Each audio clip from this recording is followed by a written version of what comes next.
and welcome to a special engagement of the Mad Bomber podcast featuring the Red Zone by our own Wyatt Redding.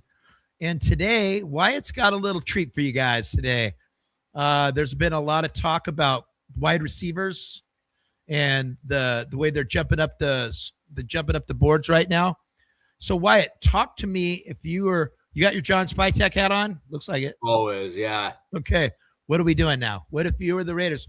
With the 36th pick and the 2026 NFL draft, your Las Vegas Raiders select wide receiver KC Concepcion out of Texas A&M. Now, it's no secret that the Las Vegas Raiders are looking to go receiver in the second round, as about 70% of their top 30 visits have been with wide receivers in this draft that's upcoming. But this guy in particular, Concepcion, is one receiver that the Raiders have been looking at a little more than the others.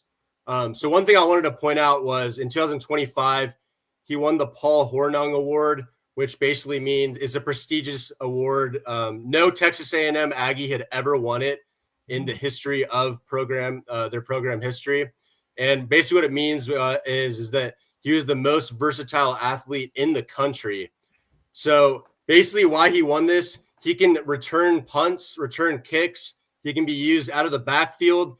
And obviously he's a wide receiver, so you can pretty much put him anywhere on the formation. He's a very versatile athlete, primarily used in the slot, but he can also play out in that Z receiver and, like I mentioned, in the backfield. So one thing that I wanted to highlight real quickly before I get into the deep dive breakdown with him is that the Raiders have only interviewed 4 players more than one time, and those players include Fernando Mendoza, obviously. We all figured he'll go first round. Lee Hunter, nose tackle out of Texas Tech. And then Zachariah Branch, wide receiver of Georgia. And then the 4th player is yours truly, KC Concepcion. Now, I think this is very important because last year, if you look back at last year's draft, almost all of the players that John Spytek took were players that he had top 30 visits with, at least in the top of the draft. So obviously, he's probably not going to just go and take someone out of the blue that he hasn't at least talked with a little bit, him and the rest of the Raiders front office. And so it's no secret that the Raiders need a wide receiver. They need help. Naylor and Tucker are decent receiver options, but they want to get more dynamic at that wide receiver position, especially with bringing Kirk Cousins in and Fernando Mendoza waiting in the wings to take over whenever he may be ready. But back to Concepcion, he excels in the quick game with his inside-out ability. Insanely versatile receiver at Texas Tech. He was an absolute yard after the catch monster, averaging 15.1 yards per catch in 2025. Also amassing 61 receptions, 919 receiving yards, 9 receiving touchdowns, along with 26 punt returns for an additional 456 yards and 2 punt return touchdowns, as well as a singular rushing touchdown. So being able to have a guy in the Raiders offense that you can pretty much put anywhere across the formation, I think would just be an insanely good fit like a glove, if you will, in this Raiders offense, in which, Clint Kubiak, he wants to get more dynamic in this regard. And with KC Concepcion, you're getting all of that and more. What I did notice about KC Concepcion, they had Marcel Reed as their quarterback. A lot of KC Concepcion's pass catches were off, broken plays. And what the NFL scouts have liked about him is when they did see set plays, he could actually make the routes look good. And then he's got speed. He has really quick speed. It's not like a get faster. He's like on or off. So talk a little bit about his speed. Right. Yeah. So it's not, like you said, it's not just like, a straight line, he's going to burn you like that. It's kind of like a twitchy, kind of an interesting type of speed, in which what I mean by that is he's basically consistently getting open, and he beats you before the catch as well as after the catch, which I think is highly important for a receiver. And, if you look back at Seattle's offense with Clint Kubiak in 2025, I'm not saying he's going to be the next Jackson Smith-Njigba, the next JSN. but I think that he would kind of fit that archetype in this Raiders offense, having a guy that you can put all over the formation and kind of serve as the engine of Kubiak's offense, kind of with his elite acceleration and footwork. He's a receiver that does all the little things right. And along with that, he can also make big plays all across the field. His downfield explosiveness can also be a threat to take the top off of the defense. And with his agility and hyper athletic style, I just think it would be an absolutely home run fit for the Raiders. Offense. Yeah. Now, if you're sitting there you got your John Spytek hat on, I'm sure you do. Yes. If he's there and Zachariah Branch is there, who would you take? So that's like an insanely tough question for me. Because it's a very insane. That's why I'm putting it to you. Yeah, it's for me. I'm also going to add one other guy into that mix, Denzel Boston. I think I'm those not talking about Denzel. I'm talking about Denzel's gone. Okay. And right now, you got your John Spytek hat on. You've had 2 visits with Concepcion. You've had a Zachariah Branch visit. Mm-hmm. Who are we picking? I'm going with KC Concepcion. Okay. I get the case to be made for Branch. He's a little bit faster.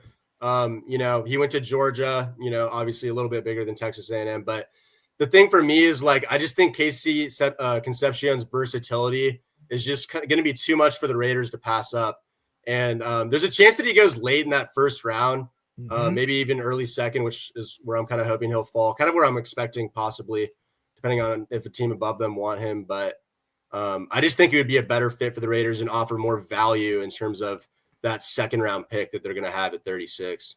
Well, right now he's flying up the boards, and from what I understand, his football acumen is awesome. So there's a lot of people that are definitely like his hands. They like his speed, and he's coming up. And again, he had a sophomore quarterback this year, so he didn't get to get the throws from Fernando Mendoza and the likes of him. So that's going to be something that teams are going to salivate. I wanted to ask you a couple more questions because going into this draft, and you're going to put your NFL hat on right now, your GM hat on. How many receivers do you see going in the first round? I mean, I will say with this draft, it's pretty top heavy in terms of receiver talent. And if I had to guess, I'd probably say 4, honestly. You're going to say 4. 5 range, but if I had to guess and put, an exact number, I'd say 4. You say 4. One more thing before we get to the end here. This gentleman has a speech impediment, and instead of making that a detriment, he's made that a positive. This guy's come out about, he was a younger guy. He's had a speech impediment his whole life. Another former Aggie we all know out there, hopefully we all know out there, Lester Hayes also had this problem when he was growing into the NFL, going into the NFL, and he actually beat it. And one thing about KC Concepcion, and was a great, I watched his interview, and then I read a little bit about his speech impediment. This guy wants to be a positive force of keeping that, growing out to kids who've been bullied, going out to kids who've had this problem, to let them know, because he's had a lot of times he talked about when he would be just frozen getting into a media room, because he's like worried, but he's one of those guys that's tried to overcome it. And anytime you get a guy with character like that, and those are intangibles that nobody talks about. We love his speed, we love his hands, and it's kind of those are the little things that I think that a Clint Kubiak would really appreciate coming to his room, especially his wide receiver room, because I believe the Raiders wide receiver room right now has room for growth. Oh, 100%. Yeah. And I mean, I think, like you said, he's kind of turned it into a positive thing, obviously it might've been rough coming up, but he hasn't let that kind of negate his elite talents on the football field. And I think when the Raiders are looking at it, they just want to get a high character guy. And obviously they want to get a highly productive player as well. And it's, wide receiver is definitely a need for the Raiders. I think pretty much everyone can agree on that. Mm-hmm. And why not this guy? Why not this guy? that's an awesome play by you. That's the Wyatts Red Zone. I've been watching the last week, and a lot of the what you would call pros on the TV and in on our podcasting, the ones that I follow that are not TMZ, are really high on Casey Concepcion. But again, this is one of those drafts where there's good wide receivers. I mean, they're talking about Jordan Tyson going real high again. So I've seen that guy fall to 20 all the way up to 4. So who knows? I mean, that's going to be something that's going to shake out. It's going to be an interesting first round. And speaking of first round, Wyatt, you got your Raider first round wrapped up yet for our show for next week? Oh yeah. Oh, you got it done? I've had the Raiders first pick pegged in since all the picks. So we're having our show, 2 players per pick all the way through the Raiders draft. Guys, Okay. Today was one of those where we wanted to come on real quick. Wyatt, his attorney, who absolutely is just like the Oracle's attorney, told me I need to get him more time. And what's your attorney's name? The offices of Steven Chavez. They were talking to me. So we got you on tomorrow night. We are back live at 6:30 p.m. Pacific Daylight Time for you West Coasters. And the Oracle will be back. Oracle's on hiatus right now. He's getting himself ready for tomorrow night. Wyatt, are you ready for tomorrow night? Because I don't want to know who you got. You got to tell me tomorrow. I want you to. Are you ready for tomorrow night? Oh yeah, it was for today. I was debating between 2 players, and so I'm ready to go with the other one for tomorrow as well. I'm gonna give you a hint for mine. I was been doing safeties, but that's kind of getting a little cliche. But there's one player that we have on our team that doesn't have a backup. You guys think about that. So, Mr. Wyatt, what do you think? We're going to be doing our draft show next week. Tomorrow night, we will be doing our show. If you liked Wyatts Red Zone, please like and subscribe. Like and subscribe. It pains me to say that. It's like I feel like I'm asking for something, but you know what? Ray, you're going over our contracted time. Jesus. Unbelievable. First Oracle, then you. Wyatt, as always, love having you on. Did the A's win today? They did. They've won 4 straight. How about that? How about them Oakland Athletics? Swinging A's. Anyway, I love my A's. I love the A's. Wyatt, we will see you tomorrow. And for everybody out there, thanks for coming in real quick and seeing Wyatts Red Zone. And we will see you tomorrow night with the Oracle. Good night now.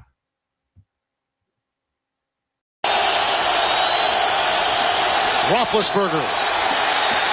Intercepted again. Picked off by Chris Carr. This is a foot race with Roethlisberger. And there he goes.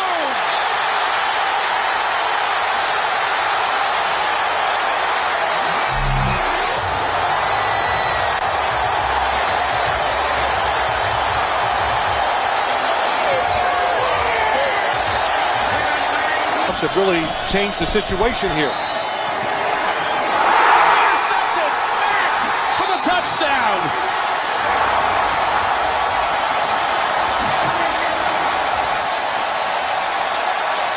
The Jets could capitalize. Garner. Well, this is going to make everything move. Everything.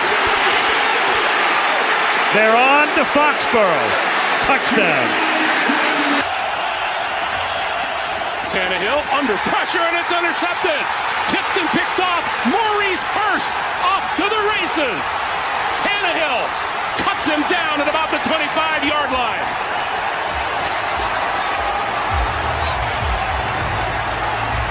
What a turn of events for the Raiders. Tim Brown deep for the punt from Hendrick. Come the Raiders. Down at the 18-yard line.